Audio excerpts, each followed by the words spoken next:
A meeting of the unfound. 4 children, nothing to do with one another, somehow met in interesting circumstances. Their overseers, the Scaperi, were watching from high above. Cerulean lives in Mino Mountains. They play guitar lately, wearing a raccoon mask most of the time. They have a slightly feminine partner named Viridian, who wears a fox mask. Ivorine lives in the village, along with their 3 siblings. She is the oldest of 4 and wears a panda mask. Persephone lived in the same village, but the 2 didn't meet until later on. She wears a silver fox mask and has a younger sister named Ceres. Ceruleans lived with their parent, who was a single mother. Their mother died of the Minotaurian plague when Cerulean was 10. Ceruleans spent most of their life alone. That was until they met their slightly feminine partner, Viridian. Cerulean was sitting on a bench in the park when the child passed by. They locked eyes and sat down together. Cerulean forgot how to talk, as they had not socialized in years, except when talking to Bjorn. Oh. Viridian signed. Hi. Cerulean shouted, reading the sign language. And the 2 spent the day together. They went to the local Minotaurian bakery where they sell bagels. Cerulean ordered a slightly toasted bagel. It had the essence of onion and cream cheese on it. They sniffed the air, delighted by the smell of the bagel. They took a bite, enjoying the bright and flavorful taste of their delicious pastry. It was straight out of the oven, still steaming as they held it. Viridian had the other half of the bagel, licking their lips because of the bagel. The flavor of the onions and cream cheese excited them. They ate the whole thing. Viridian wiped Cerulean's mouth with a napkin, making Cerulean laugh a little. It's a crumb. Viridian signed, smiling at the teen in front of them. Oh. Cerulean spoke, smiling at the other teen. Cerulean walked home that day. They had a great time hanging out with Viridian. They made them feel different. Maybe they had just been deprived of socialization for so long. Yeah, they couldn't be in love. That's stupid. Viridian had a similar feeling, but they were in love, and they were sure of it. They spent the night giggling over the teen they had gone on a not really kind of date with earlier. A few days later, Cerulean had buckled up and prepared to confess. You will be mine. Cerulean tried. No, too rude. Will you be mine? No, that sounds too desperate. Wanna be my babe? No, too embarrassing. Wanna marry me? No, too much. Please date me. No, way too desperate. Veer, be mine. No, that sounded weird. What's good looking, cooking? Maybe. Wanna be the coach of my Clement? No, wait, yes, that's perfect. Well, the first step in confessing was to bribe them into saying yes. They brought a bouquet of bagels as well as a bouquet of yellow roses. And there it was. The 2 started dating, only after 3 days. Ivorine lived in the village with her parents and 3 younger siblings. She was 14 and the oldest. Her siblings, being 12, 8, and 5, were all favored by her parents. She had been ignored ever since her youngest sister was born. Her parents had completely forgotten about her, so she stuck around a lot. Ivorine was a very social person, even though she had no one to socialize with.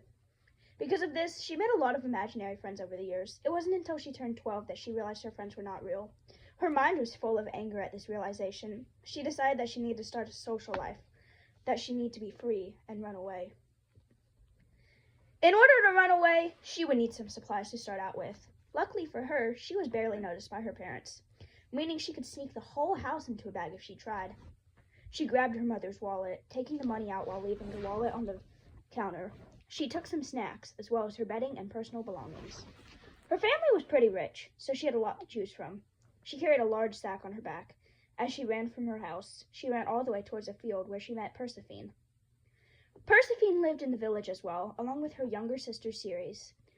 Her family was quite poor, which resulted in them having to steal from the village shops. They stole bagels and money from the shops.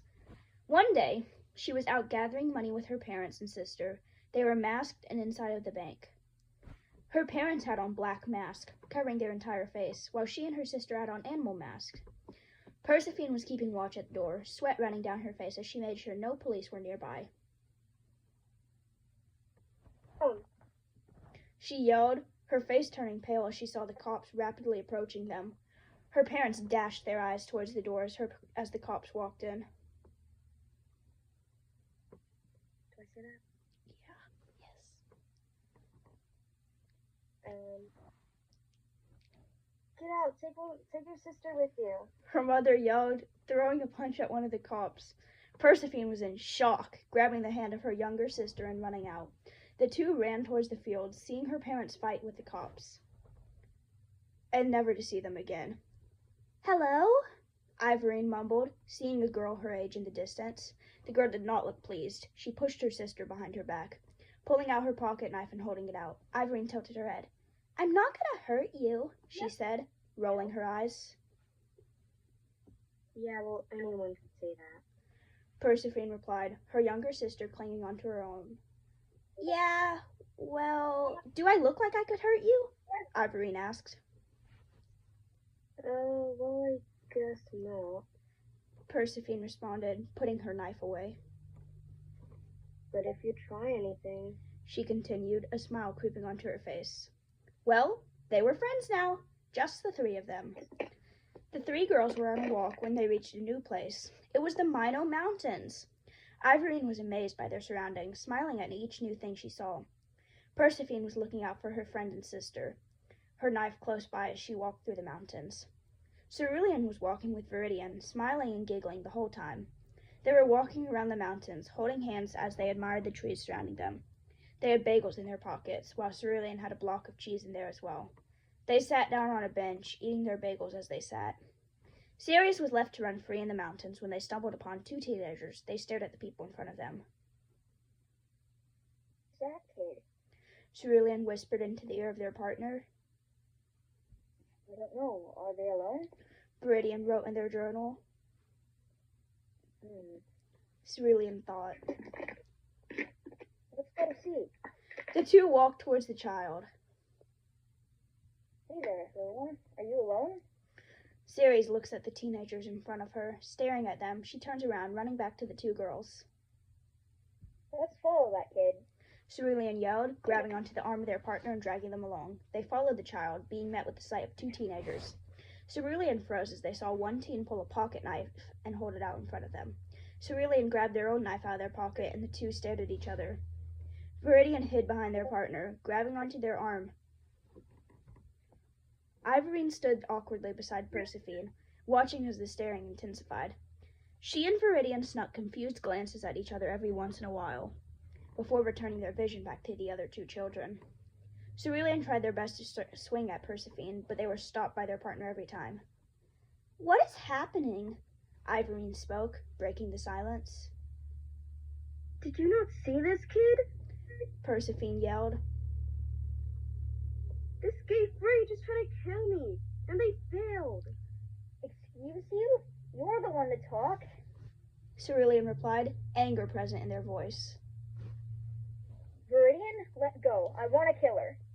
Viridian shook their head, holding their partner back. Reveal yourself. Cerulean shouted, pointing towards the two teens in front of them. Ivorine removed her panda mask, revealing a pair of green-blue eyes. No, you do it first. Persephone protested. No. Cerulean yelled. Yes. Persephone shouted. No. Yes. No. Yes. Why are you telling us to do it if you're not going to do it yourself? Persephone yelled. Because, well, let's just do it at the same time then. Cerulean replied. Fine. Persephone responded. The two children lifted their masks off, revealing their faces at the same time. Persephone lifted their silver fox mask to reveal a pair of magenta eyes, while Cerulean lifted their raccoon mask to show their gray eyes. What now? Ivorine said. I don't know. We become friends, I guess. Persephone replied. Let's start a band. Cerulean yelled. Sure, I'll play the clarinet, Irene responded, a smile creeping onto their face. I'll play the flute. Persephone replied. Me too. Ceres yelled. Viridian just nodded and waved the recorder around in the air, signaling that they would play that. I'll play the guitar, let me. Cerulean screamed.